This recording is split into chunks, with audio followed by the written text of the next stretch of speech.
Bonsoir mesdames, bonsoir mesdemoiselles, messieurs, bonsoir.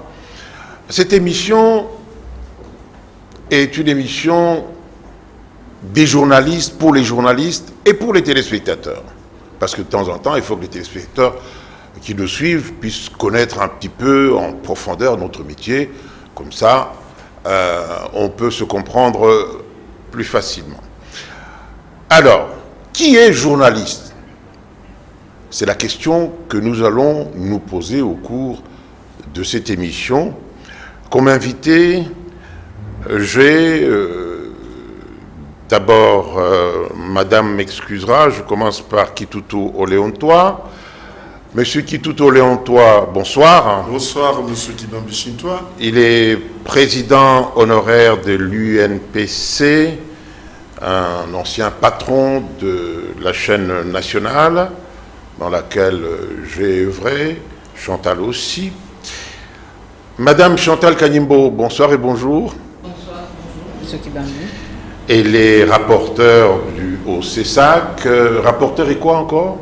Et porte-parole. Et porte-parole. Ce n'est pas la même chose, non. José Nawesh, peut-être qu'il nous rejoindra en cours d'émission. Monsieur Willy Kalenga, bonsoir et bonjour. Bonsoir et avec plaisir toujours. Eh ben, il est responsable de Géopolis TV, une nouvelle chaîne qui fait déjà des très très bonnes choses. Et enfin, monsieur Chivis Tivoadi, qu'on ne présente plus. Il est secrétaire général de GED, journaliste en danger.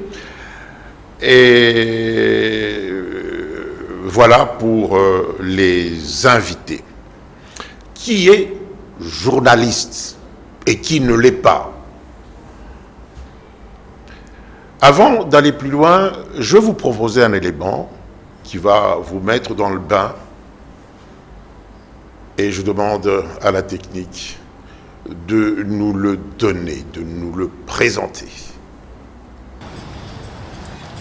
La nouveauté dans les secteurs de médias, que cela soit au niveau des techniques, des technologies, voire de pratiques même, a impacté le cœur du journalisme au point qu'il soit indiqué de faire le point sur l'exercice du noble métier d'informer. Donne la matière aux scientifiques, vernissage de l'ouvrage. C'est le cas du phénomène dit mouton noir qui a envahi la presse au point de vouloir s'imposer comme une nouvelle pratique aux grandes dames de puristes qui y voient une contamination du métier par des imposteurs. C'est un peu malheureux que nous puissions donner ce concept-là à ce que nous considérons comme des gens qui envahissent la profession de journaliste et qui n'ont pas de formation. D'abord, de quoi parle-t-on quand on évoque ces concepts ? De manière générale, le mouton noir est une métaphore désignant une personne considérée comme marginale dans un groupe. Cette expression tire son origine du contraste entre la proportion de moutons blancs et de moutons noirs dans le troupeau d'ovins. Le terme est parfois utilisé en lieu et place de brebis galeuse. La brebis galeuse est un animal malade porteur au nom de la gale que l'on tenait à l'écart du troupeau afin d'éviter tout risque de contamination. L'expression désigne en fait une personne dont les opinions et les comportements sont jugés déviants et qui sont tenus à l'écart de la communauté. Je crois que le mot mouton noir a été inventé, a été créé pour pouvoir décrire une réalité. C'est qu'il y a des personnes qui n'ont pas qualité mais qui se retrouvent dans les milieux journalistiques particulièrement, parce que c'est de ça que nous parlons. Ils n'ont pas qualité, ça veut dire que c'est des personnes qui n'ont pas la formation requise, qui n'ont pas non plus suivi toute la procédure pour accéder à ce champ. Parce que le journalisme, c'est quand même un champ, c'est-à-dire qu'il y a beaucoup de gens à l'intérieur. Et des gens non qualifiés sont arrivés dans ce champ. C'est ainsi qu'on les appelle les moutons noirs. Les professionnels des médias ont noté que lorsqu'il y a des manifestations publiques, notamment des conférences de presse, il y avait des journalistes qui se présentaient sous cette étiquette, mais qui n'appartenaient à aucune rédaction, ou du moins n'étaient pas connus comme journalistes professionnels. On les appelait des TMT, qu'est-ce qu'il faisait? Il se présentait comme journaliste, recueillait des informations, mais ne les publiait jamais. Il y en a qui se présentaient comme journaliste d'une radio, et cette radio ne mettait jamais. Alors, ils ont pensé que c'était des indésirables parce que ces comportements étaient une sorte d'opprobre qui était jeté sur la profession. C'est ainsi qu'ils ont commencé par les marginaliser. D'où l'expression mouton noir. Dans le cadre de la presse en République démocratique du Congo, le mouton noir voudrait désigner ces journalistes qui ne respectent ni l'éthique ni la déontologie et dont le comportement est déviant. Ils ne sont attachés à aucun organe, sinon de journaux paraissant à l'improviste et dont la citoyenneté reste contestable. Ils détruisent l'image de la presse et entraînent dans leur sillage le discrédit et sont champions de délit de presse. Mais quelle perception la presse a-t-elle de ces moutons noirs? C'est assez pénible de voir des personnes qui ne sont pas journalistes intervenir dans les médias, radio, télé et même dans la presse écrite. C'est d'autant regrettable parce que le métier est réglementé par des textes, notamment la loi de 1996 réglementant la liberté d'expression en République démocratique du Congo. Il y a également le code d'éthique et de déontologie des journalistes adopté au congrès de l'UNPC en 2004. Les deux textes fixent les conditions d'exercice du métier. Le concept des moutons noirs est attribué à des jeunes gens, femmes ou garçons, qui travaillent dans la profession de journaliste et qui n'ont reçu aucune formation. D'autres ont même reçu la formation, mais ils ne sont attachés à aucun organe. Aucun. Si l'expression a servi pour désigner ces journalistes sans adresse et qui remplissent les manifestations et conférences de presse et dont le combat est d'inscrire leur nom sur une fameuse liste, il existe depuis quelques années un autre type de journalistes qui ont choisi de ne s'exprimer que sur le web. Ils ont besoin d'un téléphone, de mégas et plus c'est tout. Grâce aux facilités d'accès à la toile, ils excellent sur les réseaux sociaux et prennent de plus en plus de l'espace face aux médias qui sur les coups passent pour de médias traditionnels. C'est à se demander qui est mouton noir finalement. C'est donc des envahisseurs qui, à chaque manifestation, ils sont là et ce sont eux qui, le premier, établissent des listes des journalistes qui sont allés couvrir l'événement. Tout cela pourquoi? Parce qu'ils veulent avoir de l'argent. C'est donc une menace qui est réelle avec notre profession qui perd son crédit, étant donné que ces journalistes, des moutons noirs, le pratiquent sans pour autant tenir compte de l'éthique, de la déontologie. Ils n'ont pas des rudiments, évidemment, des connaissances techniques même du journalisme. Donc c'est une pratique qu'ils le font pour compenser peut-être à, je ne sais pas s'il faut parler de l'instinct de survie. Évidemment, c'est ce qu'on voit parce qu'ils sont partout, dans tous les événements, toutes les manifestations. Et on se demande même, ils écrivent où?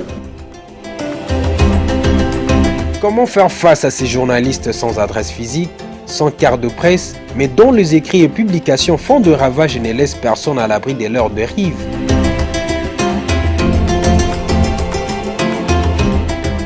Le métier est ainsi bousculé dans sa noblesse et les professionnels sont comme dépassés et impuissants face à cette déferlante, exclu pour sa naissance l'apport d'une formation académique, l'encadrement de médias aguerris, la régulation de l'État, voire l'autorégulation du métier.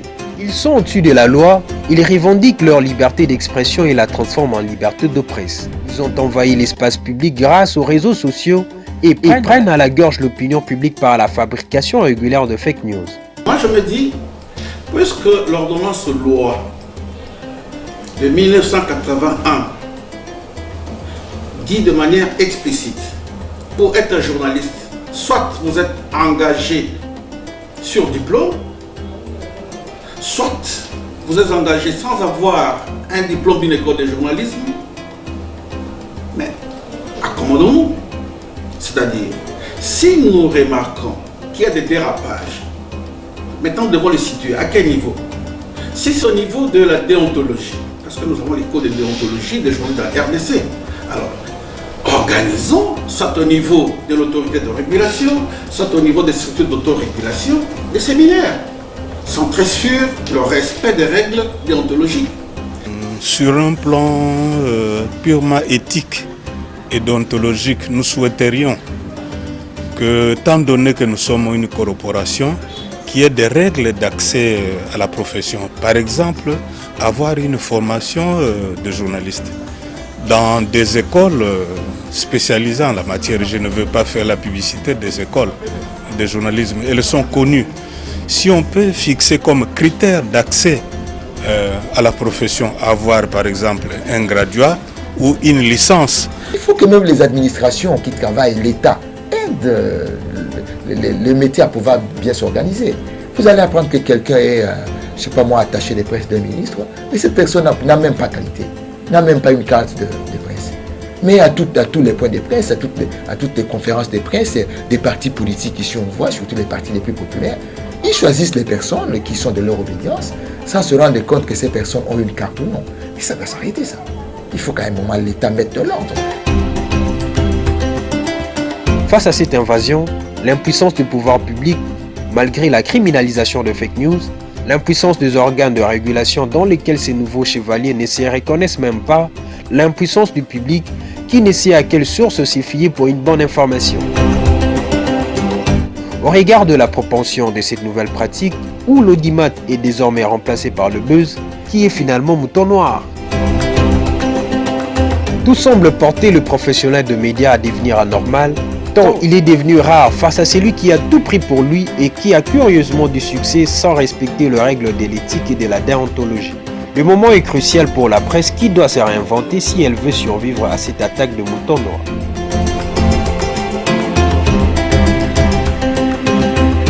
Voilà, l'émission est ainsi lancée. Nous allons recueillir les réactions des professionnels qui sont sur ce plateau, en commençant cette fois-ci par Madame Kanimbo. Quelle est votre réaction après avoir suivi cet élément? Bon, je voudrais dire d'abord que moi je souhaiterais qu'on continue à les appeler les moutons noirs et pas journalistes, parce que quand on les appelle journalistes, c'est ça qui entretient justement la confusion. C'est des moutons noirs, c'est des personnes qui n'ont pas la qualité, qui n'ont pas la compétence, qui n'ont suivi aucune formation, même sur l'État, comme on dit. C'est vrai, comme l'un des intervenants l'a dit, qu'il faut avoir suivi une formation au niveau universitaire, et si on n'a pas suivi cette formation au niveau supérieur, on peut être formé sur l'État pour apprendre l'ABC du métier et devenir journaliste. Parce que si on n'a rien appris du tout, c'est ce qui se passe. Les moutons noirs, ils ont même maintenant aussi des organes. Hein. Ils ont des journaux, ils publient. On a parlé de YouTube qui est devenu un espace qu'on utilise puisqu'on a compris que cet espace est rentable. Plus on fait le buzz, plus on a de vues, plus c'est rentable. Est-ce qu'il faudrait les dénoncer? Est-ce qu'il faudrait les dénoncer? Dénoncer ceux qui utilisent YouTube. Non, les moutons noirs. Oui, les moutons noirs, on les dénonce depuis 2004. Je parle sous le contrôle du président honoraire de l'UNPC qui a organisé le congrès, ce qu'on a appelé le congrès de la refondation de la presse congolaise, justement parce qu'on a constaté qu'il y avait beaucoup de problèmes avec ces moutons noirs. Et donc, il était question de trouver les moyens pour les mettre hors d'état de nuire, notamment en procédant à l'identification des journalistes professionnels qui exercent leur métier conformément aux dispositions légales et réglementaires et au code de déontologie et de l'éthique professionnelle. Merci, madame. Président Kitoutou, les moutons noirs, en fait, ils fleurissent parce qu'ils vont dans des manifestations, font mettre leur nom sur la liste de coupage, parlons clairement, Est-ce que, quand vous en trouvez comme ça, dans un ministère, on devrait les dénoncer? Moi, je pense que, Président Kibambi, je vous appelle président parce que vous êtes président de l'ANEAP, la question devrait être posée peut-être autrement. Qu'est-ce qui n'est pas journaliste? Parce que est journaliste celui qui remplit les critères que nous connaissons nous tous, qui a suivi un cursus que nous tous nous connaissons. Mais dans ce tas-là de l'exercice quotidien, on rencontre ceux-là que nous désignons sous ce vocable de moutons noirs. Pourquoi sont-ils moutons noirs? Parce que simplement, ils viennent dans les manifestations,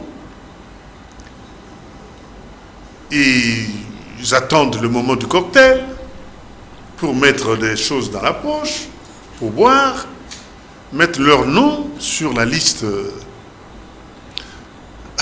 pour percevoir pour le transport, transport, comme on dit, ou parce qu'ils ont rentré à la rédaction, dans certaines rédactions, où ils sont pigistes, je ne sais pas quoi, quelle qualité leur donner, ils écrivent quand même. Certains, on n'a jamais vu leurs articles. D'autres le font. Ils le font comment? En respectant toutes les règles professionnelles, respecter les faits, séparer les faits des commentaires, je ne sais pas. Mais, moi je vous retournerai la question, comment jusqu'aujourd'hui, après que nous ayons tous dénoncé cela, nous en ayons encore dans ces manifestations-là? C'est là la question. Ben comment oui. pouvons-nous y répondre? Oui, mais parce que, en fait, certains ne sont même pas journalistes. Ils trimballent des caméras, ils vous disent je suis de telle chaîne, alors qu'ils ne sont même pas de telle chaîne. Et ils ne diffusent rien. Ça, ce sont des personnes qui déshonorent la profession. Je suis d'accord avec vous, le Président, mais comment, pourquoi nous les tolérons? C'est la question que je vous posais tout à l'heure. Il faut les dénoncer. William Kalengai. Oui, merci de nous faire participer à ce débat. Je crois que nous avons déjà progressé dans la dénonciation, mais aussi, je pense que la raison fondamentale de la prospérité, entre guillemets, des moutons noirs, et je crois que dans les reportages, ça a été relevé par le coordinateur du phare, c'est les règles d'accès. Les règles d'accès au métier. Notre métier, pour devenir journaliste, d'ailleurs même pour avoir la carte de presse, c'est une maison de presse qui vous présente. Donc on entre dans le métier par la maison de presse et non par l'ordre des journalistes qui n'existe pas encore. Aujourd'hui, pour être médecin, ce n'est pas un hôpital qui vous a engagé, qui fait de vous un médecin. Quand vous avez votre diplôme de médecin, vous allez à l'ordre des médecins. C'est l'ordre des médecins qui va vous donner un numéro d'ordre. C'est sur base de ce numéro d'ordre que l'on peut vous engager dans un hôpital. Mais nous n'avons pas encore réussi cela. Chez nous, je fais mon entreprise de presse, j'engage quelqu'un, quel qu'il soit, et d'ailleurs, généralement c'est sur des bases subjectives, c'est moi qui les présente maintenant, voilà. C'est moi qui les présente maintenant à l'UNPC pour qu'il obtienne la carte de presse. Tant que c'est les maisons de presse qui seront les lieux d'accès à la profession, les moutons noirs continueront à exister. Ça, c'est la première explication. Deuxième explication, c'est un peu historique. Dans l'histoire de notre pays, surtout dans la Deuxième République, l'exercice de notre profession, c'était considéré comme un des meilleurs moyens de camouflage. Il y avait des agents de sécurité pour donner des informations qui se faisaient passer pour des journalistes, qui allaient dans les manifestations de l'opposition, qui avaient des cartes. C'était aussi des moutons noirs, mais bien formés à autre chose. C'est encore aussi une deuxième raison de cette prospérité des moutons noirs. Aujourd'hui, c'est encore pire parce qu'on a simplifié l'exercice. On l'a dit dans les reportages, avec un téléphone, avec une petite caméra, quelqu'un peut faire sa rédaction là où il est. Il peut publier, il peut même diffuser sans contrôle. Ce qui nous manque, c'est évidemment cet ordre-là. Ça devait se faire par l'INPC, mais l'INPC ne s'est pas donné le pouvoir d'être un ordre de... D'accord. Monsieur Tchivis Tivoidi, 2 minutes. Monsieur Tchivis Tivoidi, vous qui êtes défenseur des journalistes, non, des journalistes, parfois vous défendez des moutons noirs sans le savoir. Ah non, pas du tout. Moi, je vais un peu peut-être ramer à contre-courant avant de répondre à votre question de savoir si je défends les... J'ai suivi avec attention, effectivement, cet élément, ce reportage. J'ai même pris quelques notes. Je suis choqué par la violence de certains mots, des expressions qui ont été utilisées justement pour qualifier ce qu'on appelle les moutons noirs. J'ai entendu, c'est des imposteurs, des envahisseurs, des indésirables, des marginaux, des gens qui n'ont pas qualité, des gens qui détruisent, etc. Mais c'est trop fort comme mot et c'est dit parfois, j'ai regardé un peu, avec un peu d'arrogance quand même. Mais ce que moi j'ai envie de dire, si le qualificatif de mouton noir tient au fait que quelqu'un n'a pas fait l'école de journaliste, ou il n'a pas sa carte de presse, ou qu'il ne respecte pas l'éthique et la déontologie, etc. Si c'est cela qui définit le mouton noir, moi je suis au regret peut-être de pouvoir dire que peut-être 80% de ceux que nous voyons comme journalistes sont des moutons noirs. Parce qu'ils répondent parfaitement à ce profil-là des gens, effectivement, qui ne respectent pas l'éthique. Beaucoup ne sont pas passés par les écoles. Et donc, sur donc les moutons noirs, calmons-nous, ne sont pas toujours ce que l'on pense. Et ne sont pas toujours là où on va les chercher. Il y a parfois des moutons noirs qui sont déguisés. Et ce reportage, malheureusement, il a décrit un phénomène, mais il n'a pas pu démontrer, en fait. Moi, je ne dis pas que les moutons noirs n'existent pas. Mais ce reportage n'a pas pu démontrer, identifier qui sont des moutons noirs. Ces moutons noirs. De sorte que, vous verrez à la fin du reportage, le commentateur lui-même pose la question finalement, qui est mouton noir, qui ne l'est pas, alors que justement, c'est ce qu'il fallait démontrer dans le reportage. Mais je reviens maintenant pour répondre à cette question, parce que comme a dit le président Kitoutou, le plus important, ce n'est pas de dire qui est journaliste et qui ne l'est pas, ou qui est mouton noir ou qui ne l'est pas. Déjà, moi, je me pose la question de savoir qui a qualité d'abord pour qualifier quelqu'un de dire il est mouton noir ou pas. Qui a cette qualité-là? Qui a cette légitimité pour pouvoir juger les gens? Pour dire celui-là il est bon ou pas, pour distribuer des bons ou des mauvais points. Non, oui. Donc qui a cette qualité-là? Moi je dis, nous devons être un peu modestes par rapport à cela. Mais maintenant, au niveau de GED, est-ce que GED défend les moutons là? Non. GED défend la liberté de la presse. Et la liberté de la presse que nous défendons n'est pas liée exclusivement, n'est-ce pas, au statut ou à la qualité du journaliste tel qu'on l'entend.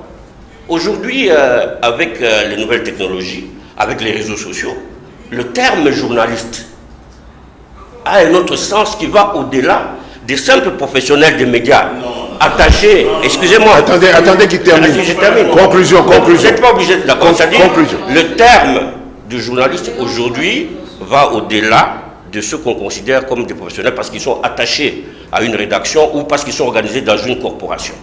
Aujourd'hui, il y a un certain nombre d'acteurs médiatiques, des gens qui diffusent des contenus médiatiques sous forme de l'information et de l'information d'intérêt public, mais qui ne sont pas forcément des journalistes et qu'on appelle aujourd'hui des journalistes citoyens.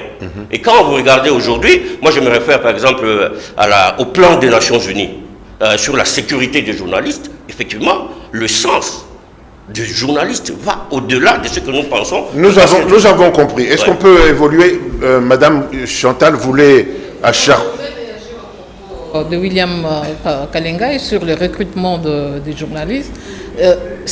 Il y a quelqu'un qui a évoqué la loi du 281 qui fixe le statut qui est toujours en vigueur dans notre pays. La procédure pour le recrutement des journalistes passe par le concours. Les entreprises de presse, les médias devraient organiser le concours pour recruter. Moi, j'ai été recrutée par concours et je crois que j'étais la dernière génération qui a été recrutée à l'OZRT à l'époque sur base d'un concours parce que à l'époque, le recrutement se faisait toujours sur base d'un concours. C'est parce que justement ce concours n'est pas réalisé. Pour ceux qui ont suivi le cursus à l'université, aux études supérieures de formation de journalistes, bon, le concours peut-être n'était pas indispensable, mais on devrait pouvoir l'organiser pour recruter. Et donc ce n'est pas la maison de presse qui dit non, voilà, je viens comme ça. Non, il faut organiser un concours sur base des critères objectifs qui sont fixés et qui permettent justement de recruter des personnes qui ont la qualité et qui ont les compétences pour pouvoir exercer. Et celui qui n'a pas, et les personnes qui n'ont pas suivi la formation, comme je le disais, peuvent être formées sur l'État par des journalistes expérimentés qui transmettent leur savoir, leurs connaissances, les règles de déontologie et de l'éthique professionnelle. Oui, celui qui est nous sommes en 2020. Non, mais ça non, mais Chivis. Non, monsieur Chiwadi, justement, c'est ça le problème. S'il vous plaît, excusez-moi, c'est ça le problème. Regardez, moi je vais donner un exemple. Code de la route, par exemple. Nous voyons comment nous conduisons sur nos routes ici. Il y a un code de la route qui existe. Pourquoi les gens ne le respectent pas? Parce qu'il y en a beaucoup qui ont appris à conduire derrière la maison et qui n'ont pas appris le code de la route et qui se lancent sur la route. C'est exactement la même chose. Et donc il faut former. Vous réagissez, M. Guitoutou, au propos de secrétaire général de GED et de Chantal. Ici, je réagis en double qualité, ancien président de l'Union nationale de la presse, ancien, disons, patron d'une entreprise publique et d'une entreprise privée également, de communication.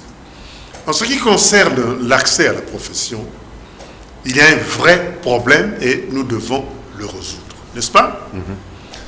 Quand Willy parle de l'ordre, il est impossible dans notre pays de constituer l'ordre des journalistes. Pourquoi? L'ordre des médecins est fait en fonction d'un cursus officiel. Pour devenir un médecin, docteur en chirurgie, je ne sais pas quoi, il y a un cursus officiel universitaire. Tel n'est pas le cas pour devenir journaliste, n'est-ce pas?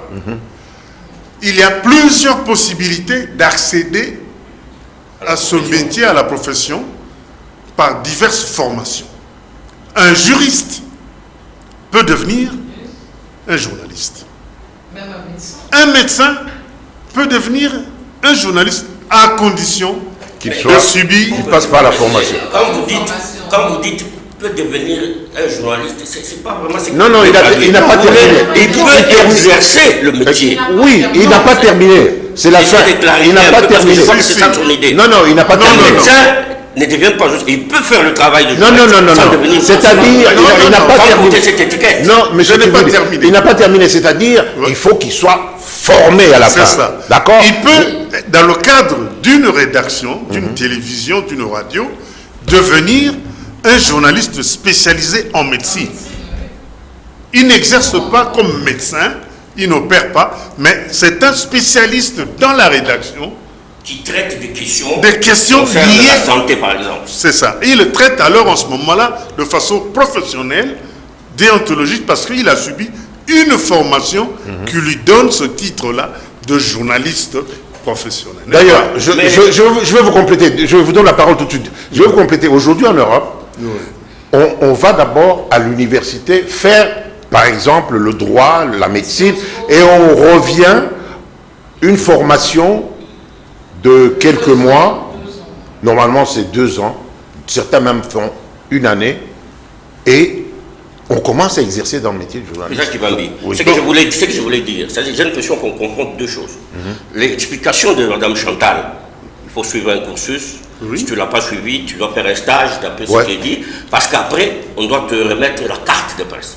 C'est de ça qu'il s'agit. C'est-à-dire, pour avoir la carte de presse, selon cette ordonnance, d'après cette ordonnance, détail de cette ordonnance, il faut avoir suivi ce cursus-là.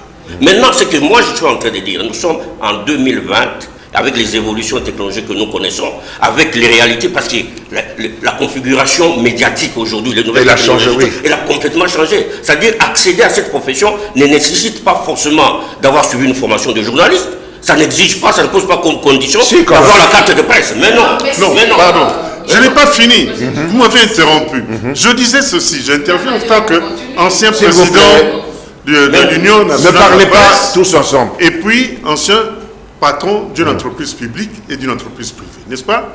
En tant qu'ancien président de l'Union nationale de la presse du Congo, la loi qu'évoque la présidente Chantal, l'ordonnance de 81 portant statut des journalistes, prévoit toutes les possibilités pour devenir journaliste.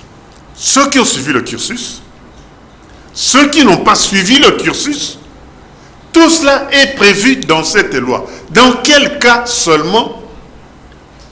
Pourquoi les journalistes, disons, formés à l'université, ont par exemple plus facilement accès à cette profession que ceux qui ne le sont pas?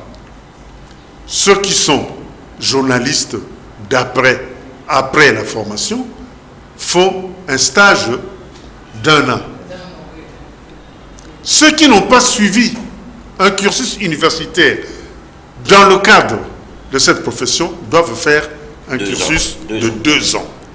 Donc, les mécanismes pour accéder à la profession, pour ceux qui ont suivi la formation et ceux qui n'ont pas suivi, est prévu dans la loi. 81. 81. Bien sûr. Mais non, oui, d'accord, elle est de rigueur. Bien sûr. Je suis d'accord, mais vous devez tenir compte du contexte De l'évolution. D'accord. On est d'accord. On ne peut pas recourir à Monsieur Chivis. Et notre travail aujourd'hui, au niveau des organisations, le plaidoyer que nous faisons justement, c'est pour réformer, modifier ces lois-là, parce que c'est ça justement qui sont totalement décalés par rapport aux réalités. Mais est-ce que vous, Monsieur Chivis, vous défendriez quelqu'un qui prendrait son téléphone, qui ferait... Il est plus exposé aux erreurs que celui qui a été formé. Vous êtes d'accord avec nous? Je parlais tout à l'heure de... Monsieur Chivis, je n'avais pas fini. Je voulais dire simplement que toutes ces dispositions-là, allons-y vite, je termine, nous protégeraient. Qui le respecte? Qui respecte ces dispositions-là? Pour entrer dans notre profession qui est protégée, cette fameuse loi que dénonce M. Chivis prévoit ceci. L'annonce du concours est publique.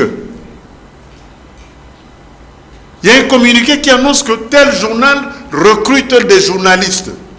Ceux qui respectent, ceux qui veulent entrer dans la profession doivent venir pour concourir. D'abord, il faut commencer par... Mais attention, Monsieur Chivis, on va vous donner la parole. Vous avez aujourd'hui des blogueurs, vous avez des gens qui diffusent sur les... Monsieur Chivis, si vous parlez en même temps, on n'entend personne. Voilà. Allons-y, terminez aussi.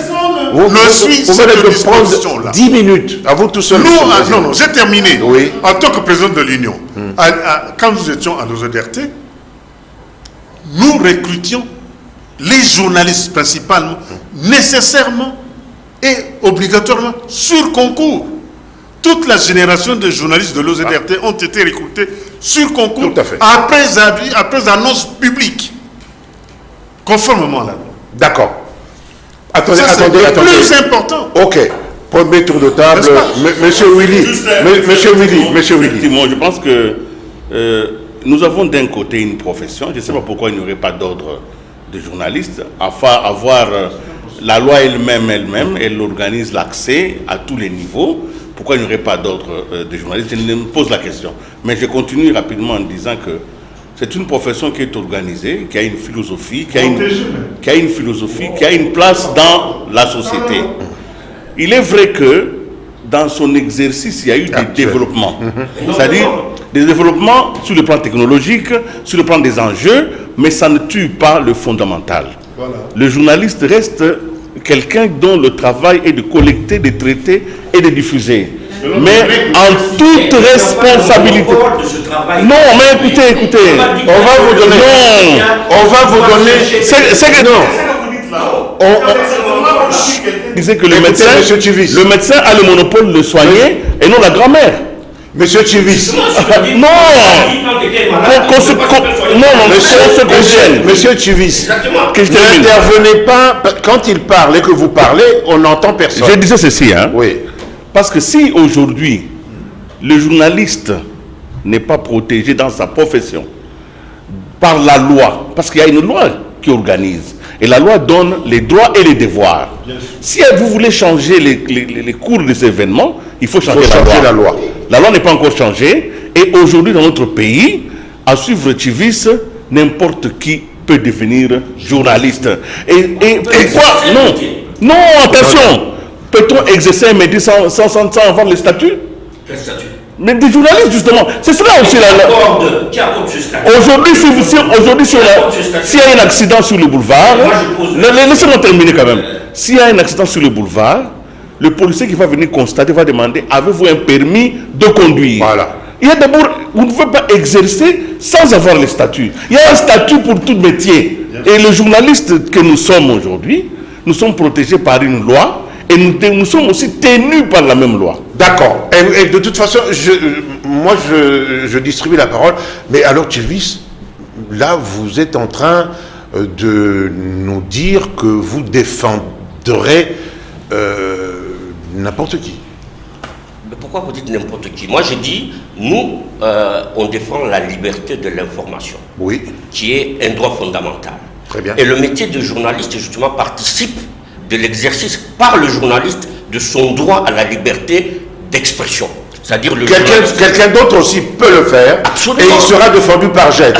Alors ne l'appelez pas journaliste. Comment? Si quelqu'un aujourd'hui, il est arrêté, il publie dans un média, n'est-ce pas? Il a publié dans un média. Moi, je n'ai pas besoin de savoir est-ce qu'il a la carte ou pas, il est journaliste ou pas. Parce qu'il a écrit quelque chose, il a diffusé dans un média et qu'il est inquiété à cause de ce qu'il a diffusé. Oui. Moi, je dois le défendre.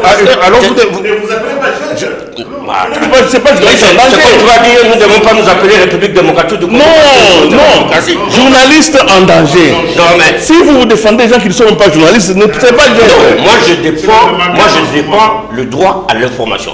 Et le journaliste n'a pas le monopole du droit. Il y a quelques confusions. Laissez-moi dire, je pose un mot. Liberté d'expression, liberté de presse, liberté d'information. C'est quand même trois choses différentes. C'est trois concepts différents, on ne peut pas les mélanger. Non, ça procède d'un droit de l'homme qui est la liberté d'expression et d'opinion. C'est cela. Non, attention. Non. La liberté d'expression est un droit reconnu à tout le monde. La liberté de presse est reconnue à une catégorie de citoyens. Il s'appelle, je l'ai dit. Chantal, vous avez la parole. Oui, Chantal. La liberté de la presse procède à la liberté Monsieur Chivoali. Qui sont dans... Excusez-moi. Non. Mais attendez, mais il répond comme ça, vous répondez. Vous répondez. Oui, demandez-moi la parole. Le journaliste en danger, bon, je suis en danger, M. Kibabi. L'exercice de ma liberté de m'exprimer est mis en danger par M. Chivoali, qui m'empêche de m'exprimer. L'exercice de la liberté de la presse qu'il défend est organisé par la loi qui fixe les modalités de cet exercice. Et donc, on ne peut pas le faire n'importe comment. Il a donné un bel exemple, le permis de conduire, je l'avais donné aussi. Pour pouvoir conduire, il faut avoir suivi une formation, vous apprenez les règles de conduite, de comportement sur la route, et on vous attribue un permis qui vous permet de conduire. Et sur la route, quand vous commettez une faute, on vous demande votre permis de conduire. C'est le cas pour cette profession des journalistes. Il y a eu une instance qui attribue la qualité de journaliste, qui est l'Union nationale de la presse du Congo, et donc qui vous délivre cette carte de presse qui vous permet d'exercer la liberté de presse qui est définie par la loi. Et si vous n'avez pas cet instrument, vous n'avez pas le droit d'exercer. Et le problème, justement, c'est peut-être là où nous avons échoué au niveau de l'Union nationale de la presse, c'est de terminer ce travail qui avait été confié par le Congrès, de procéder à l'identification des journalistes. et de rendre public l'annuaire des journalistes. Parce qu'ainsi, et de faire un travail même de sensibilisation, je dirais, auprès de toutes personnes qui sont intéressées par le travail des journalistes, qui devrait exiger à chaque journaliste de sa carte d'identité professionnelle pour accéder à l'information. Pour accéder à l'information. Ce que vous dites. Et je voulais juste terminer en disant, faut pas mélanger les genres. YouTube, c'est un... oui, c'est social. Et ceux qui diffusent dedans, on ne les appelle pas des journalistes, on les appelle des youtubeurs. Et donc, c'est une catégorie qui est différente des journalistes. C'est vrai que les médias peuvent utiliser les réseaux sociaux pour amplifier les informations qu'ils diffusent dans les supports qu'ils utilisent, mais on ne peut pas dire ceux qui sont sur Instagram sont des journalistes, ceux qui sont sur YouTube sont des journalistes. Non. Il y a des concepts blogueurs, youtubeurs, etc. qui existent. Moi, je comprends que des journalistes que nous sommes, nous soyons jaloux de notre qualité de journaliste, qu'on essaie de protéger notre corporation. Mais vous avez posé la question, ça fait combien de temps qu'on est en train de dénoncer les moutons noirs et ça continue? C'est parce que justement, nous ne voulons pas... non, c'est parce que nous ne voulons pas constater que, en fait, nous sommes un peu dépassés par rapport aux évolutions, par rapport à les réalités. La définition que vous êtes en train de donner et que nous sommes en train de donner du journaliste est totalement dépassée. Les textes que nous évoquons pour pouvoir protéger ou défendre notre corporation, ces textes-là sont dépassés aujourd'hui par les réalités. Il y a beaucoup plus aujourd'hui. Déjà, moi je dis... Mais nous avons une corporation quand même, non? Vous l'appelez vous-même corporation? Personne ne vous empêche de vous organiser en corporation. C'est-à-dire, comme on a dit, l'Union nationale de la presse du Congo, ça peut être une corporation. Mais tout le monde n'est pas obligé, pour être journaliste, d'être dans cette corporation. Donc vous pouvez vous organiser. Vous pouvez vous organiser dans une corporation, mais vous ne pouvez pas empêcher. Est-ce que, M. Kibambi, je vous pose la question parce que vous êtes quand même patron de presse. Vous êtes patron de presse aujourd'hui. Il y a quelqu'un qui vient travailler chez vous, qui vous donne satisfaction, il est compétent et tout ça. Mais vous allez lui dire, vous êtes libre de lui dire, vous pouvez l'engager parce que vous êtes patron et il travaille chez vous. Mais vous n'avez pas posé comme condition d'avoir la carte de presse. Non. Qui travaille chez vous. Mais écoutez, je le forme et je le présente au syndicat pour. Mais ce que vous pouvez dire, on peut avoir plusieurs syndicats. Oui, on peut avoir plusieurs syndicats. Président, il y a je m'excuse beaucoup, je crois qu'il y a une grande confusion dans la tête de M. Chivis, n'est-ce pas? Il y a l'exercice libre de ce métier. Vous vous exposez à n'importe quoi. Les tribunes, mais par bien exemple. sûr, l'exercice de métier de journaliste en usurpation de ce titre est condamné par la loi. Non, pas du tout. La disposition. Mais bien il n'y a pas d'usurpation possible. Si. Il n'y a pas d'usurpation possible. Mais attendez. Mais je te dis que si nous continuons comme ça, nous n'aboutirons à rien. Je te citerai de mémoire peut-être la disposition de l'article de l'ordonnance 81.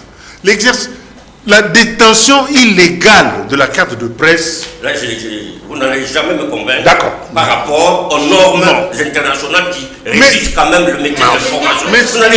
Non. Parce que nous, ce métier, nous n'allons pas l'inventer. Non. Ce métier ne vient pas de nulle part. Il est régi par n'affirmons pas des choses qui vont nous discréditer. N'affirmons pas des choses qui vont nous discréditer. L'exercice du métier de journaliste professionnel est soumis à une condition préalable. Être détenteur de la carte d'identité professionnelle. Partout dans le monde, partout qui vit, dites-moi un pays où on exerce le métier de journaliste professionnel. Bon, M. Kitoutou, je vous pose la question. Chez nous, aujourd'hui, le syndicat des journalistes est, disons, malade, divisé. Voilà où je voulais en venir. Moi, je souhaitais qu'on tienne un congrès en bonne et due forme, dans lequel une des résolutions que nous devrions prendre, c'est d'isoler la commission de la délivrance de la carte en une entité autonome. Comme en France, il y a la commission de la carte d'identité des journalistes. c'est une structure autonome.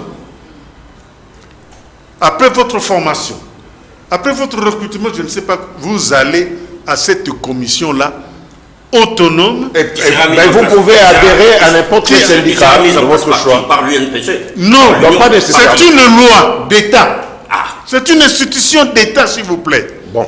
Ça change beaucoup de choses. Oui, il faut en arriver à cela, parce que ce qui se passe maintenant, nous avons tout le temps des problèmes. Et c'est cette commission de la carte d'identité des journalistes professionnels qui délivre la carte.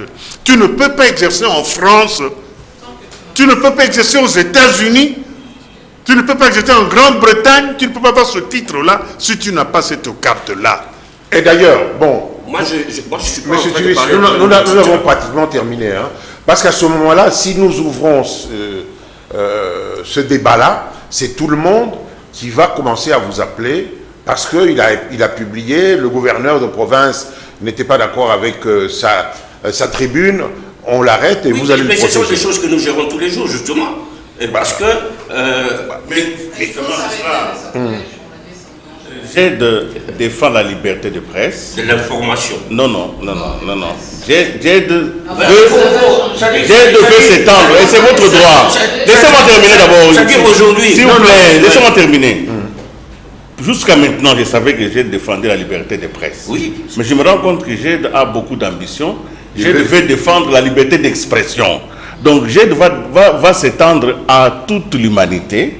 Parce que cette liberté d'expression est reconnue à tout le monde. À tout le monde. Tout celui qui a des problèmes parce qu'il s'est exprimé peut venir chez vous. C'est votre droit. Si on l'arrête, mais en ce qui concerne la presse, si nous ne nous organisons pas, moi je disais qu'il était possible d'arriver à un ordre de journalistes, mais le doyen à côté, donc, quand il dit que nous pouvons mettre en place une instance pour l'octroi de la carte d'identité. Il m'a rejoint et je suis content parce que c'est ce qu'exactement fait l'ordre des médecins.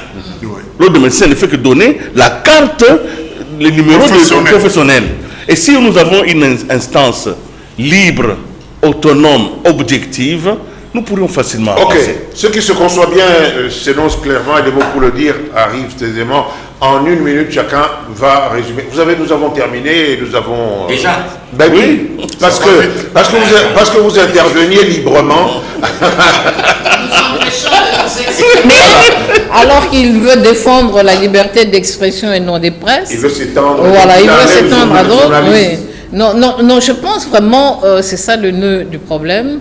Et je suis d'accord avec la proposition du président Kitoutou, parce que c'était la résolution du congrès de la Refondation. Identifier les journalistes justement pour mettre hors d'état de nuire les moutons noirs. Et ça va faciliter aussi la tâche. Le GED non, le GED va défendre la liberté d'expression, pas la liberté de... Oui, c'est autre chose. L'accès à l'information, même la loi sur l'accès à l'information, ce n'est pas seulement pour les journalistes, c'est pour tous les citoyens. Et donc c'est comme ça que nous sommes d'accord. Vous défendez la liberté d'expression et non la liberté des presses, parce que la liberté des presses, c'est une corporation qui est organisée et donc on doit pouvoir renforcer l'organisation. S'il vous plaît, laissez parler les gens. On doit pouvoir renforcer cette corporation par la proposition du président Kitoutou. Ça va peut-être aider à écarter et faciliter le travail du régulateur que nous sommes. Parce que parfois c'est compliqué avec GED. Ma conclusion, je pense que parce qu'on a commencé par parler du problème du mouton noir, on va passer d'autres choses. Le problème posé par la question du phénomène des moutons noirs, d'après moi, c'est un problème économique. Ce n'est pas simplement un problème de formation, ce n'est pas un problème de carte de presse, c'est d'abord un problème économique, un problème de la précarité des organes de presse qui font travailler des journalistes au noir, qui ne payent pas des journalistes, qui n'ont pas de contrat de travail et qui exposent des journalistes à la corruption, à la manipulation. C'est cela. Un journaliste, même s'il est formé, s'il est pauvre, il sera toujours pauvre. Un journaliste, même s'il a la carte de presse, s'il est pauvre, il n'est pas payé, il va se comporter en mouton noir. Vous avez raison. Toujours se comporter en mouton noir et on n'aura pas réglé le problème. Vous avez raison, monsieur Kitoutou. Votre conclusion? Nous avons effleuré seulement, je crois, ce problème qui est fondamental. On y revient. Dans notre pays, après 60 ans d'indépendance, il est clair que nous voyons clair aussi dans l'exercice de cette profession une des mamelles de la démocratie qui est le journalisme. Les gens oublient qu'au départ, la qualification de notre métier, de nos collègues, c'était les chevaliers de la plume.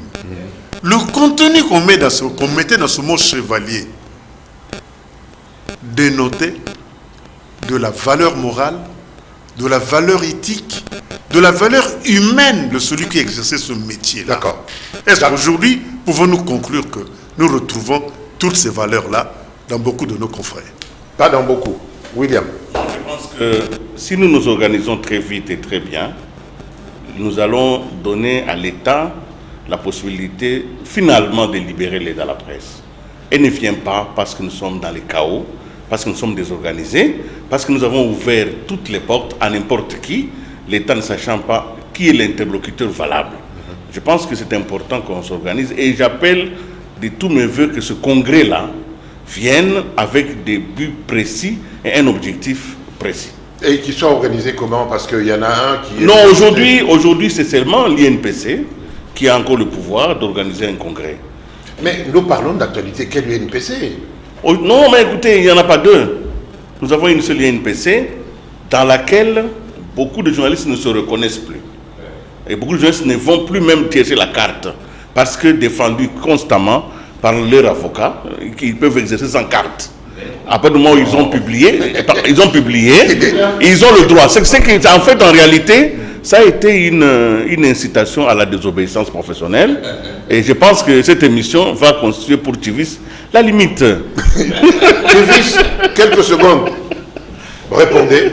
Non, je ne réponds pas. C'est-à-dire, moi, on défend... Ce congrès, il sera organisé comment? C'est important. Mais c'est un congrès d'une association, d'une organisation privée qui s'appelle l'Union nationale de la presse du Congo, qui n'intéresse que les membres de cette union-là. Tout le monde n'est pas obligé, tout le monde n'est pas membre de l'Union, donc on ne peut pas se sentir concerné par ce qui se passe à l'interne. Il n'y a pas plusieurs syndicats aujourd'hui, aujourd'hui. Il n'y en a pas plusieurs, mais il n'y a pas le monopole. L'UNPC n'a pas le monopole des syndicats. Oui. Pas ce monopole-là. Jusqu'aujourd'hui. Il y aurait 1 million de syndicats de journalistes au Congo. Il n'y aura qu'une seule carte de presse dont la valeur... On vous a donné les raisons sur ce...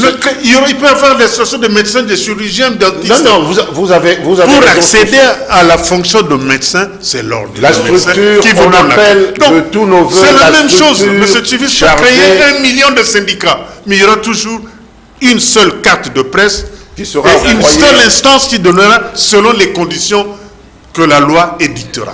C'est tout. Mesdames, mesdemoiselles, messieurs, cette émission est terminée.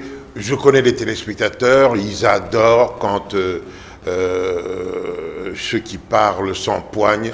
Et nous sommes bien empoignés, ne vous en faites pas, on va se retrouver, nous sommes des amis. Et à la prochaine émission, nous inviterons les mêmes pour qu'on puisse prolonger ce débat qui est important. Et après, je vous l'ai dit, vous qui êtes journaliste, c'est votre tribune, c'est votre cénacle. Voilà, pour terminer, je vous dis bonsoir et bonjour pour ceux qui nous suivront en rediffusion. Messieurs, je vous remercie, ça a été chaud. Madame, messieurs, je vous remercie. Madame, je vous remercie aussi. Décidément, on est dans la revendication des qualités. Cette émission est terminée, au revoir.